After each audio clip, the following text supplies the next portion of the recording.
Hello everybody, we're going to look at child and adult choking today. There's three things I wanted to cover quickly first which are quite important. So please do not try and practice this on anybody in the household, especially the abdominal thrusts. They can cause quite a lot of damage. So if you come across an adult who you believe is choking, the first thing you would do is to try and encourage them to cough and dislodge the item themselves. So if they are coughing and they're able to speak, their airway is already partially blocked. So there's a good chance that they could try and get this out themselves. If this isn't possible and you notice that they can't talk, they can't cry, they might be grabbing their throat, the colour of them might change, they might look very, very worried, now is the time to perform 5 back blows and 5 abdominal thrusts. So what you would do, you'd start with the 5 back blows, you would support them with one arm, and you would lean them forward slightly, and you're looking to go in between the shoulder blades with the heel of your hand at quite a force. After each back blow, you are looking on the floor to make sure that you haven't dislodged the item before you continue with the next back blow.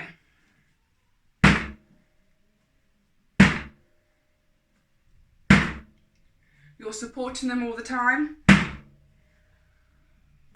and checking to make sure anything's come out. If nothing has come out, you would then turn them around and you would perform abdominal thrusts.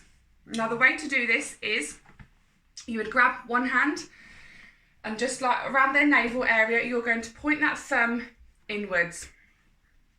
And with your other hand, you're going to grab to support that. What you're going to do is, in an upwards angle and quite sharply, is pull your hands in to yourself. Obviously you would make sure after each one that the item hasn't been dislodged also. If it still hasn't come out, you then need to continue with your back blows. Repeat the process until the item is dislodged. There's a good chance that it will come out. If not, you obviously need to be getting on the phone to the emergency services. If they become unconscious, you lay them in the recovery position. Before you start the back blows, you can have a look inside their mouths to see if there's anything visible that you can remove safely. But blind mouth sweeps and things like that really aren't recommended. You can't go scooping your fingers in if you can't see anything, or because what you could actually do is push the item further back into the throat and make the situation a lot worse. So please remember that fingers inside the mouth and trying to scoop things out is not the best thing to do in these circumstances. I hope that helps, and we're going to look at infant choking in a separate video. With the child, the process is the same.